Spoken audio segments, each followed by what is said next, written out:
Vamos de review do capítulo 87 de Kagurabachi. Uruha aparentemente vai ganhar o seu momento e a invasão do Rishaku no QG do Kamunabi aparentemente foi concluída. E nós temos talvez ali quem estava sendo manipulado para eles conseguirem agir, para eles meio que decidirem agir naquele momento. Eu vou contar tudo o que aconteceu no capítulo 87 de Kagurabachi agora na review pra vocês, mas eu espero que vocês, antes de acessar o vídeo de fato, curta, compartilha e se inscrevam no canal. Kagurabachi melhora a cada capítulo que passa e nós estamos chegando num momento bem importante da obra, onde talvez segredos comecem a ser revelados. Aparentemente o Asami de fato não é o traidor, mas o Asami ele se preocupa bastante. Antes de mais nada, vamos entender um pouquinho mais sobre o que ou quem é o Rishaku.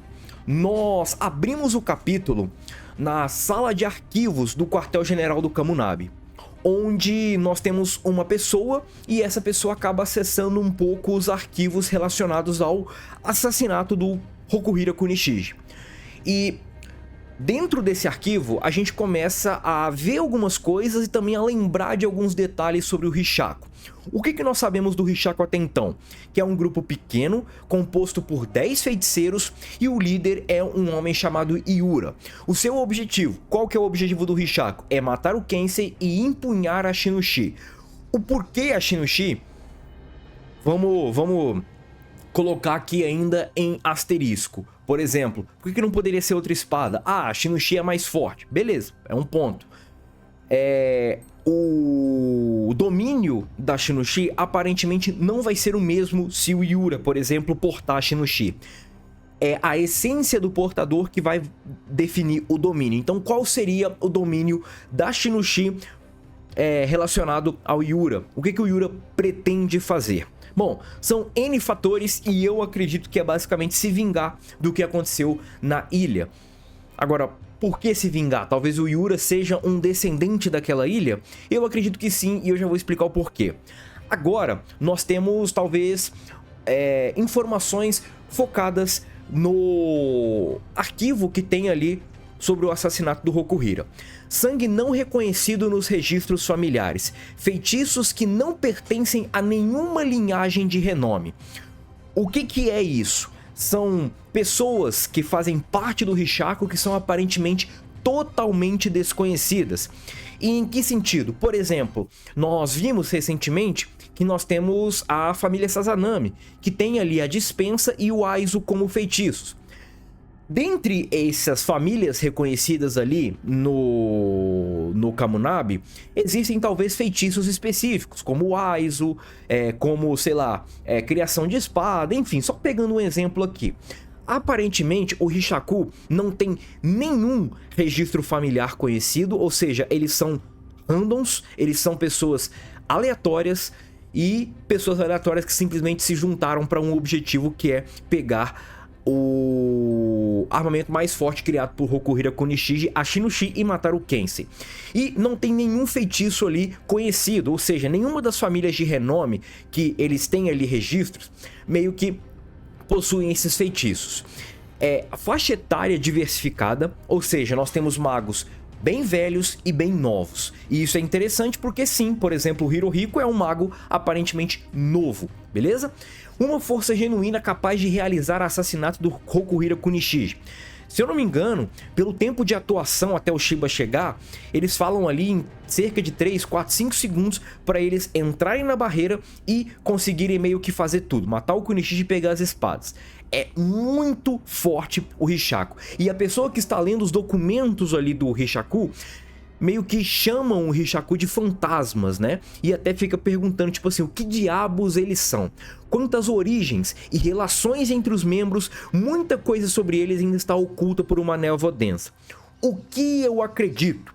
Que os membros do Rishaku são descendentes da ilha que foi destruída pelo Kodoku, por isso que eles querem a Shinushi.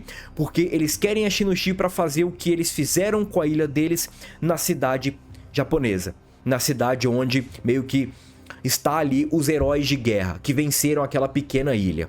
Eu acredito que são essas pessoas, tá? Eu acredito que essas pessoas têm o poder ali meio que de controlar talvez o Genryuko de forma ali a tocar na Datensek, né? Sem explodir com o Genryuko dela. E talvez eles tiveram corpos mais resistentes. Houve uma seleção natural e essa seleção natural acabou dando origem ao Rishaku, a criação desses magos. Por isso que não tem uma faixa etária definida, porque a ideia não necessariamente é a idade, é a capacidade de controlar o Datensek, é a capacidade de controlar esse Genryuko sem o corpo explodir, vamos dizer assim. Acredito que seja isso, tá? Por isso que independente ali da idade e tudo mais, tem todos esses problemas. Agora nós mudamos pro Azami. O Azami que está enfrentando aquele camarada que está com vestimentas como se fosse um samurai, o bigodudo. E o Azami ele simplesmente derrotou o camarada, mas o Azami ele não está meio que satisfeito. Afinal de contas, ele entende que o Rishaku é tratado como algo muito forte.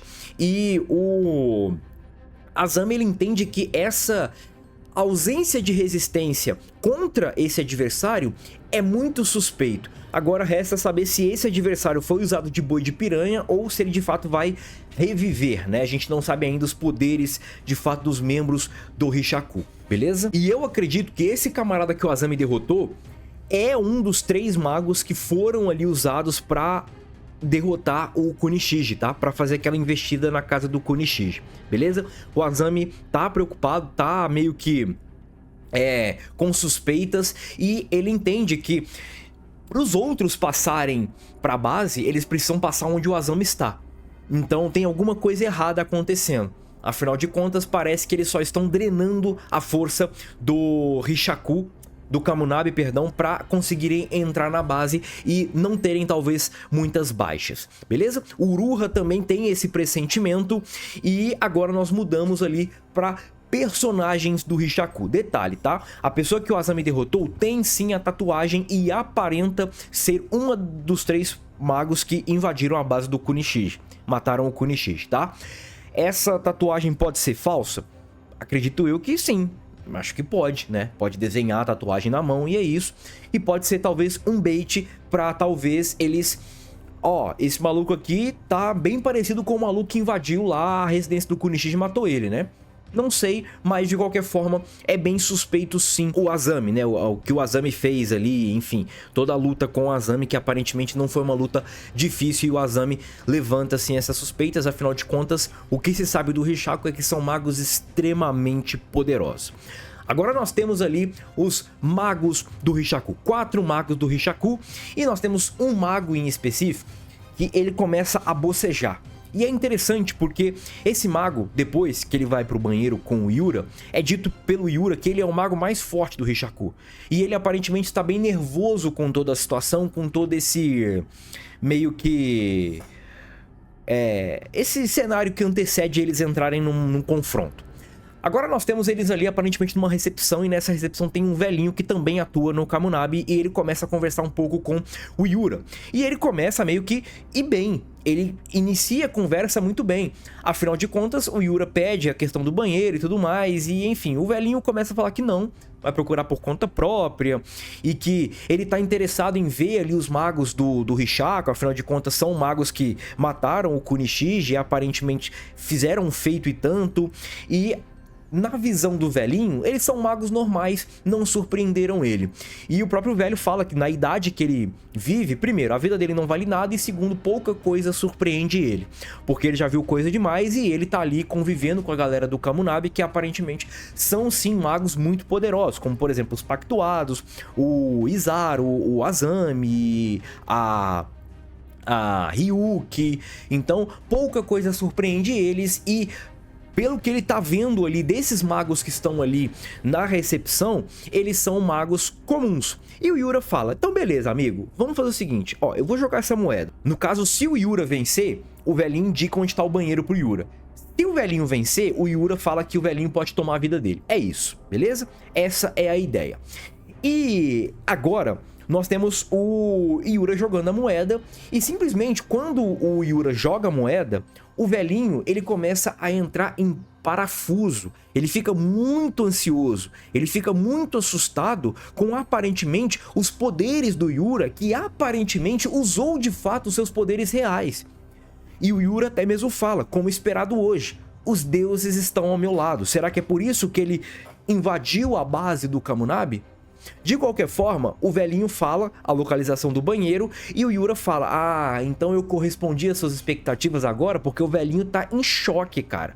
E o menino prodígio do Rishaku fala que também vai ao banheiro e ele ali no mictório ele tem muito problema em urinar, ele não tá conseguindo fazer xixi e o Yura até fala que ele tá nervoso e de fato ele tá nervoso e o próprio Yura fala: relaxa, porque você é o mais forte no Rishaku. Então esse garoto é muito problemático e, enfim, nós temos agora o menino com a gola alta preparando ali talvez um ritual, uma runa ali para talvez eles serem teletransportados. O Izaru, que tá ali junto dos sentinelas que cuidam daquela barreira, ele começa a reparar que o cara que tá cuidando da barreira tá meio que se preocupando muito com o horário, porque aparentemente ele pode estar meio que combinado ali com a galera do Rishaku e por isso ele simplesmente usa seus poderes para tirar aquele maluco da barreira e outro acaba entrando em cena. E quando ele entra em cena, nós temos meio que talvez um problema. É tarde demais, afinal de contas,